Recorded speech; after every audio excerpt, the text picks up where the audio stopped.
Yo soy Humberto Álvarez López, fui profesor en el Departamento de Biología de la Universidad del Valle durante 40 años. Mi pasión, más que mi especialidad, es la ornitología, dedicándole una cantidad importante de mi tiempo a la observación de las aves. Para mí la conservación de las aves y en general la conservación de la naturaleza ha sido una parte muy importante. Mi nombre es Robertulio González Mina, soy de formación biólogo botánico.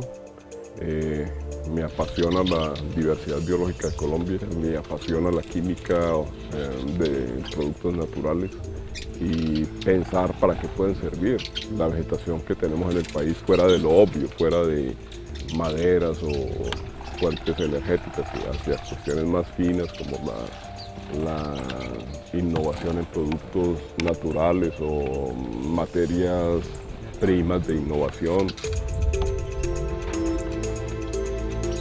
La Revolución Verde y lo que estuvo asociado a la producción agrícola se concentró en gran parte en el control de las plagas y los insectos eran vistos como plagas. Ahora cada vez hemos aprendido cómo los insectos tienen otros papeles importantes ya en el ecosistema y de esa forma han cobrado cada vez más relevancia en la investigación dirigida a la conservación. Mi nombre es Carlos Cultí, estudiante de doctorado en Ciencias Biología de la Universidad del Valle y trabajo con escarabajos coprófagos en paisajes cafeteros, enfocado en la evaluación ambiental a escala del paisaje.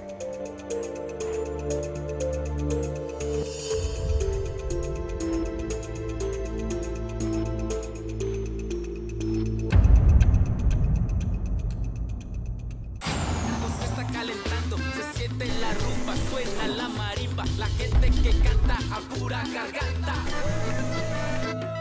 Mi generación, tu generación, experiencias vivas somos las generaciones. Mi generación, tu generación, experiencias vivas somos las generaciones.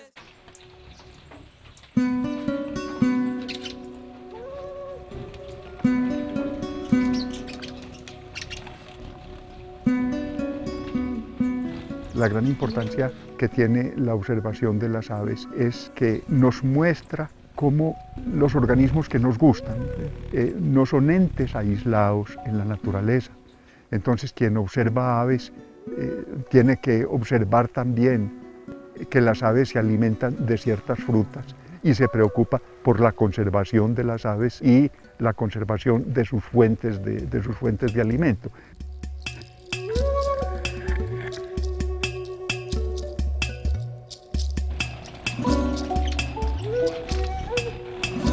En este momento estamos en una localidad de bosque nublado que es Finca Zingara. Aquí tenemos el kilómetro 18 sobre la carretera Cali-Buenaventura.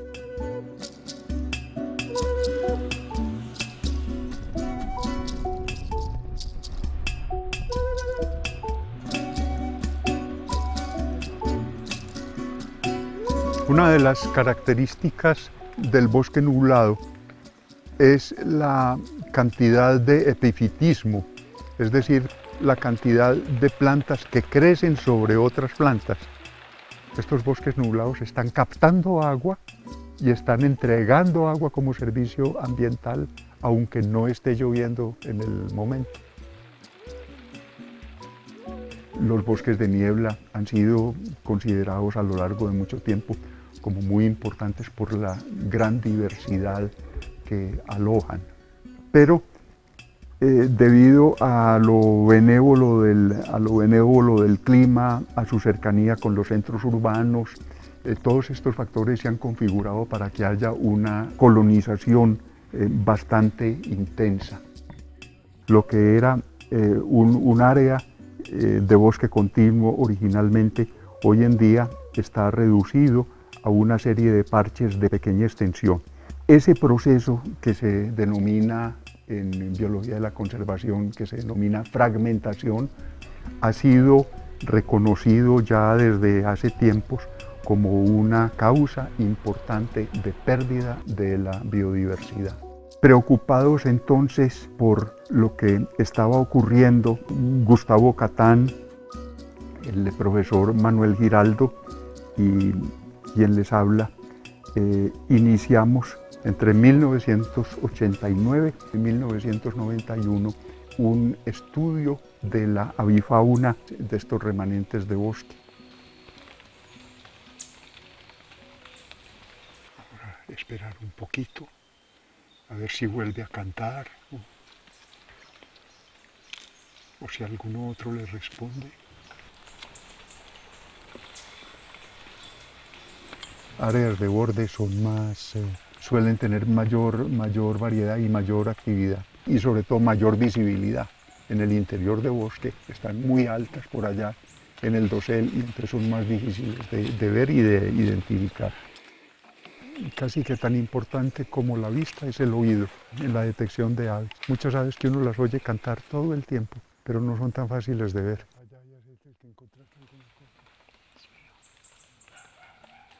Hay unas aves grandes, oscuras, moviéndose allá. Es la actividad después de la lluvia. Siempre es importante la habilidad para dibujar y eso es algo que se fomentaba mucho en la escuela naturalista. Los alemanes en particular dicen no dibujado, no visto.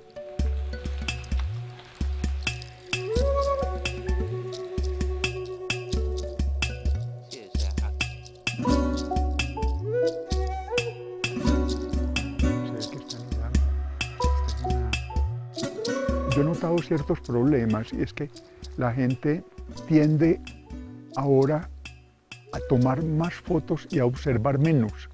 Con la cámara no se enfatizan las interacciones, sino se registra todo, cómo llegó, cómo salió, cómo lo manipuló. Para nosotros fue muy importante el trabajo de Frank Chapman en esta área. Frank Chapman inicia sus investigaciones en 1911.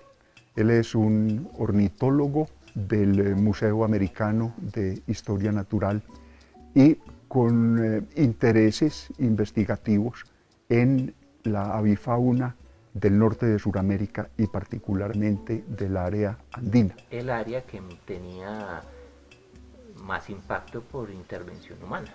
Sí. Entonces había que estudiarla. Pero ¿cuál ha sido el efecto de la intervención humana? La única manera que tenemos de evaluarlo es si hay estudios previos al proceso de la fragmentación con los cuales nosotros podemos comparar. Y eso fue lo que nosotros hicimos y ese fue el gran valor del trabajo de Chapman. El trabajo de Chapman en Colombia es el primer estudio que se hace con un alcance prácticamente nacional. Y de esa manera podíamos establecer si había habido pérdida de especies y cuáles especies se habían perdido. Las manchas rojas que vemos en esa planta probablemente actúen como sustitutos de la coloración de las flores y contribuyen supuestamente también a hacer que la planta sea más vistosa para los polinizadores.